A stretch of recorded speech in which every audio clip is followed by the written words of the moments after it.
What's going on, everyone? This is Talks with Kenny, and here today we'll be watching a video from Colion Noir's response to Trevor Noah. Trevor Noah is this talk show host from the UK, and he has something to say about guns in America. Let's take a look at Noir's response. So I came across this video from Trevor Noah basically engaging in a soliloquy of sorts about his thoughts on the gun conversation and the gun debate in America. So I figured I'd give my own responses to the points he makes in the video because I think they need to be said. So let's dive right in. Everything else America believes is possible. We're like, we're going to go to the moon. We're going to go to Mars. We're going to cure cancer. It doesn't mean we can't do it. We can do it. We're going to do it. We're going to do it. Then when it comes to guns, all of a sudden, so many people are like, it's impossible to stop it. You can't. There's so. No. See, this is my problem with foreign people commenting on the politics of another country, right? Like, as an American, I feel like I have no right to really talk on the politics of China. Now, I can see some obvious stuff like, oh, there's some injustice in China or whatever. But I would never frame and act like I know the solutions that will solve that problem in China, right? And him going, oh, my God, it's impossible. No one in America says it's impossible. There's just a difference of opinion. One side believes that having a right to defend yourself with a gun is a right. One think is just a privilege. The gun control people think is a privilege. The gun rights people think it's a right, and it is a right. It's laid out clearly in our Second Amendment that it shall not be infringed. A well-regulated militia, and that doesn't mean something a government controls. It means what the people control. Hey, a well-regulated militia. No government's going to stop no community that knows how to use their guns. You can try to impose all the authoritarian rule you want. I ain't saying no chance. There's more of us than y'all.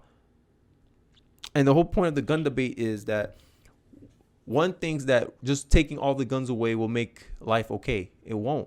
To me, it's just a trade-off. It's a trade-off. You take guns away, there's going to be more crime. Why you say there's going to be more crime? I'm going to use his country since he wants to look like, oh, we got it all figured out over here. UK has higher crime rates than the United States of America. That's why so many people are fleeing London and all there's so many people immigrating away from the UK because of their such high crime rates over there. They have mass stabbings. Every other day, it seems like if you look up UK mass stabbings, you're going to find stab, stab, stab. There's always stab stories. But his solution was we should ban knives. No, it's not. All they care about is banning the guns because for some reason they have this sentiment that guns are evil. Guns is a tool. It has no emotion. There's no point of putting some perception on it that, this thing's bad. Oh, swords are bad. No, swords were there. Hey, I need to defend myself if needed. Now it transitioned to gun, and all of a sudden you guys got a problem. Anything could be used as a weapon. A knife, a hammer, doesn't matter. Oh, man. Oh, what are you going to do? No, it's not that Americans think it's impossible to stop. It's that we don't believe making people helpless and unable to defend themselves is the way to do it. Exactly. You're rich. You can hire private security to follow you around for 24 hours, 7 days a week. Most Americans don't have that privilege. So we own handguns, shotguns, and AR-15s to protect our families from criminals and our country from tyrannical government. I agree. Personal protection, because the gun is the best deterrent of crime, right? If you know there's a gun in the house, you're more likely or less likely to rob the house. Less likely. There's an article out there if you guys are interested in where I get my thoughts from. It was an opinion piece. I believe the title went "More Guns, Less Crime," and this whole sequence was that the more guns a community had owned, the less likely crime occurs in that community. And I believe it was some place in Texas. I don't remember exactly. It's been a long time since I read that article, but I need to reread it again. But yeah, more guns, less crime, because the gun is the best deterrent. And instead of gun control advocates trying to bring a better solution, hey, tasers can be used and tasers are not as effective as a gun.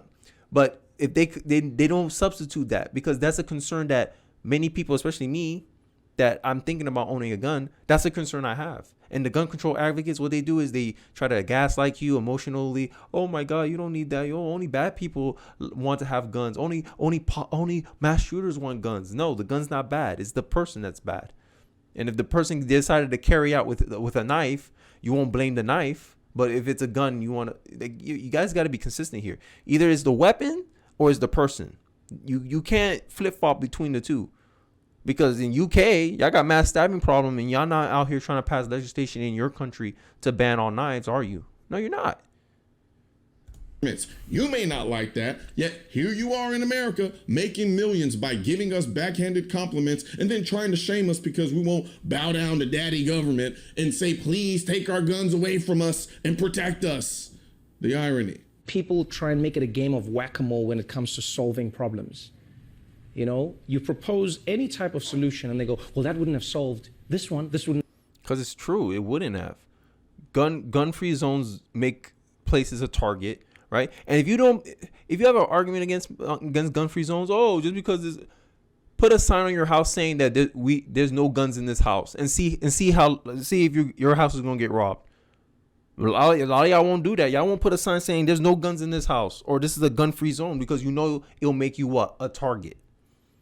And this is what we're trying to explain to people. Like when criminals break laws, that's what they do. So adding a new law won't do anything. You have to put a physical deterrent in place to prevent them from even contemplating that idea.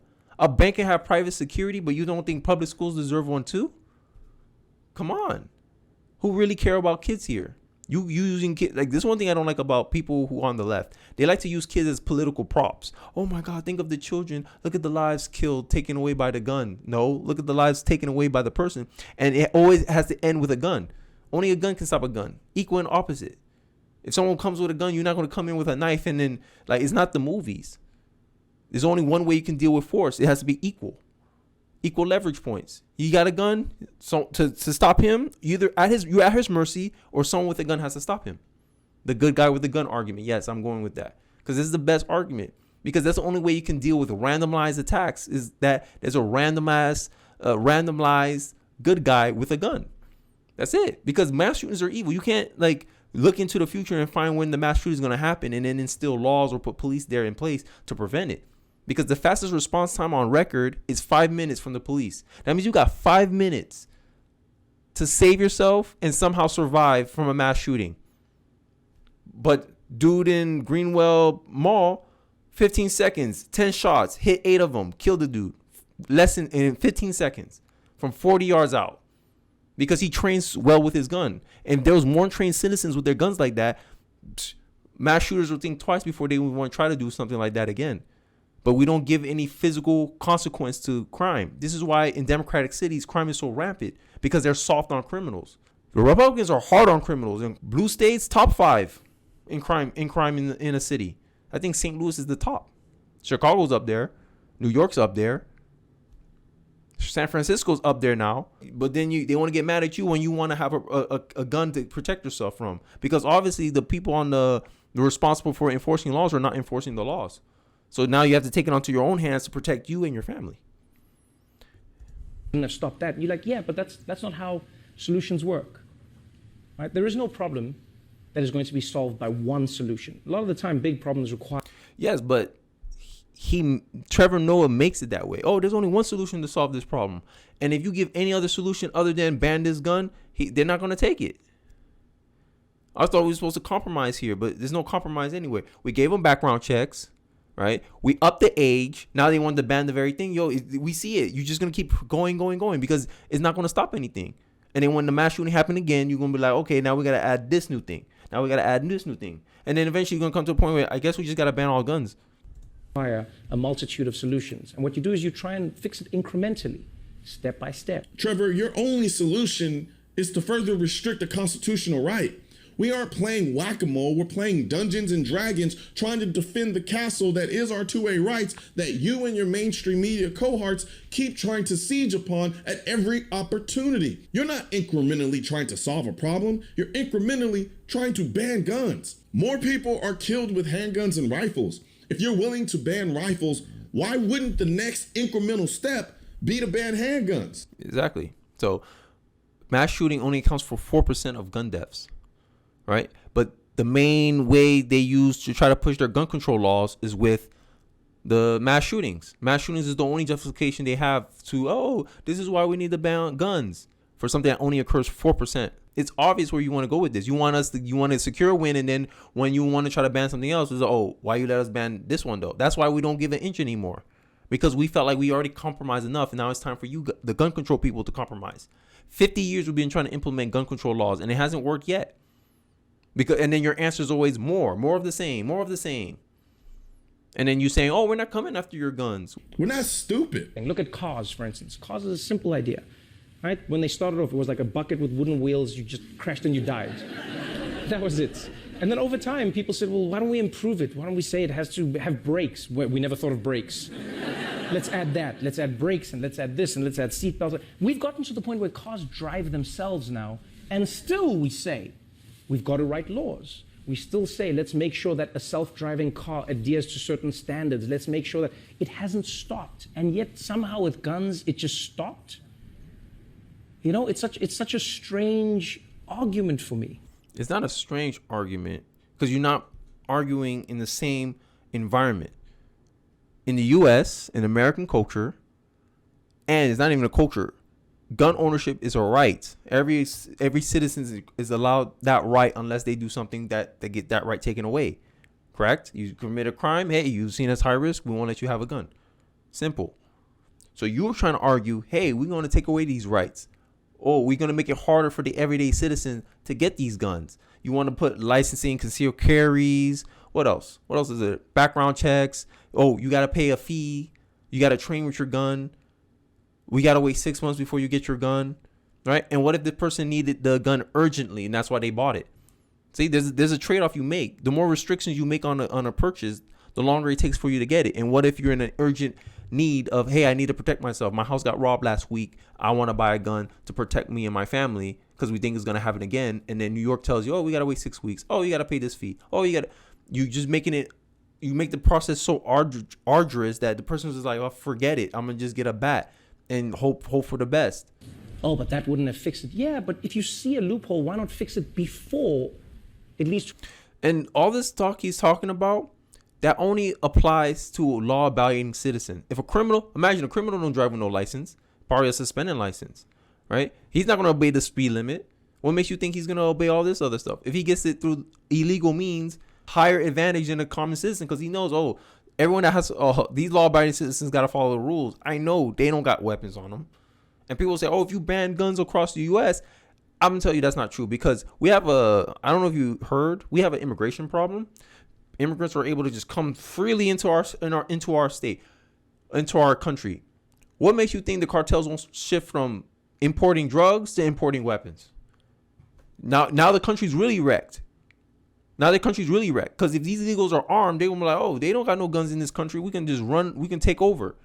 And you run into the same problem, except you have more victims because the very people you claimed you're trying to protect, you left them helpless and unarmed.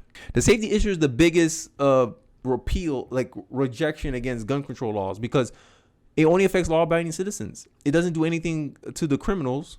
Criminals still do everything. Look at Chicago. Chicago is the perfect example. They have the strictest gun laws, but they have the highest gun deaths in the country. One of the highest gun deaths in the country. Mass shooting, and it's always in the hands of criminals.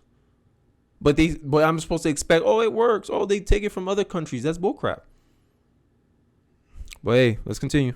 To a problem that it could have stopped. The problem with the car analogy is that when a drunk driver kills someone with their car, we don't try to ban cars. When people kill people because they were street racing, we don't try to ban sports cars. When a self-driving car kills someone, we don't try to ban self-driving cars. However, because some mass shooters have used AR-15s, you want to ban AR-15s. Guns have improved in safety the same way cars have. They're more reliable and they have better safety features. Everything we did to make driving safe focused on improving the safety of the item and education. Everything you want to do to make gun ownership safer focuses on restricting guns. Yeah, exactly. So if you want people to be smart about guns, right? So somebody will bring accidental deaths. Oh, kids were playing with the gun and they shot themselves with the gun. That's it's an educational gap. Okay, when someone gets a new gun, add some education to it. Hey, this is how you properly hide a gun. Hey, make sure it's always in a lock and save the key. Do a smart padlock, fingerprint weapon case. Keep it in a secluded area where the kids won't have easy access to it. You educate people how to handle the tool instead of, hey, oh, this tool is dangerous. Just take it. No one shall allowed to buy it. It's a dumb argument, right? Imagine you treated cars that way. Oh, someone ran over someone in the car. Okay. Hey, when you see someone on the crosswalk, they have right of way. Education. But the gun, you don't hear the gun control advocates for that, because their real means of success is, oh, I just want to ban the thing. So whatever thing I need to say to justify banning it, I will. And usually that comes with an emotional appeal. Everything they say is an emotional appeal, or some type of fear mongering about the weapon or it being in someone else's hands. Because I'm thinking, okay, if the wrong person has the weapon, I at least want to have a weapon so I can defend myself against the evil person. They don't believe in that. They just want me helpless and me sitting, waiting for the police to come. I'm 5 minutes at the mercy of this criminal in my house. He has roughshod against the whole thing because he has a weapon that I don't have access to, that he somehow got access to from the black market, whatever. Because criminals, statistically, the odds of them buying guns legally is very low. But what if someone goes crazy? But that's the point. You can't prevent it. Like, that's a reality that we all have to accept. We can't prevent bad things from happening. All we can do is how we respond. That's all. That's the only thing we control. How we respond. I always say the same thing. Oh, it's a slippery slope. Which guns do you ban? You know, like, which guns do you want to ban? It's like, well, just start with the ones that people seem to be using over and over again to go into schools to kill a bunch of children at one time. Because there's no one there to protect them. No. I believe that those armed guards at that public schools, because public schools are the biggest targets for mass shooting. Public areas, the biggest target for mass shooting. So have some armed security around. Or the more efficient way, where government don't have to spend more money, teach people to, hey, have gun, like open carry, concealed carry. Make sure the people are trained. I give you that. Education, I agree. Hey, educate people when they get the weapons. Make sure they train with it. Make sure they know how to effectively handle themselves with a gun. Because you see these liberal types, they don't know their way around no gun. They take a gun and they kill somebody. I forgot this guy, the actor, Alex Baldwin, whatever his name is. He killed someone because he didn't know how the proper procedure of handling an armed gun. And he killed somebody by accident. And liberals think all gun owners are like them, and that's the problem. They train with it, they arm with it, they know all the safety procedures. These are usually the pro 2A people. The people that the accidental death or whatever, they're usually liberal types. I'm just saying, they didn't get it legally, whatever. They don't know how to proper education. I agree, proper gun education is the solution, is one of the solutions. But to make gun bans and try to say, oh, anything less than that is not a proper solution is dumb. We should consider all arguments here. But for some reason, we take more credibility from gun control advocates because the mass media and the government want you to believe their arguments. But whenever a NRA guy come out and says, hey, these are the stats we found, you're going to call it bias. But I can also call your statistic bias, so we cancel each other out. So what's right here? Come on. One's fear, one's safety. Who wins? Safety. Oh, but that won't. What if they come with it? Yeah, then we'll deal with that. You know? You hear it's gun control laws are always reactive. They're not proactive. And a lot of the solutions that NRA people, Pro 2A people, they put out is very proactive. Have an armed security guard there. Increase security budgets in public schools so that way there's safety where you can barricade the mass shooter or isolate them in a particular area. Have the teachers armed. A lot of the solutions that NRA people I notice are very proactive, and this is very reactive. When it happens, oh, we got more ammunition to use to control more guns. That's how it all seems to me. It's a lot harder to commit these mass shootings when you don't have certain types of weapons. I told you, they want to ban guns incrementally. It doesn't take a genius to see that his argument makes no logical sense. It's a known fact that handguns are the most common weapon type used in mass shootings in the United States, with a total of 146 different handguns being used in 98 incidents between 1982. Wow, 76% of mass shootings are used by handguns. But you want to ban ARs. So if you're saying, oh, we want to stop mass shootings, why are you focusing on the AR? You're supposed to be focused on the handguns. But you want to start with the AR because the AR looks more intimidating. So you feel like, oh, I could justify that. 4% of mass shootings come from this weapon, AR. But you're not looking for a solution. You're looking for a narrative. You're looking for, hey, my goal is to ban all guns. What can I start? Go with the one that's least statistically likely. So if we get this banned, then we could have a stronger argument to justify the ban of the handgun. Simple. Like he said, doesn't take a genius. In June 2022. These figures are calculated from a total of 129 reported cases over this period, meaning handguns are involved in about 76% of mass shootings. Yet Trevor says we should ban the guns used most in these types of shootings.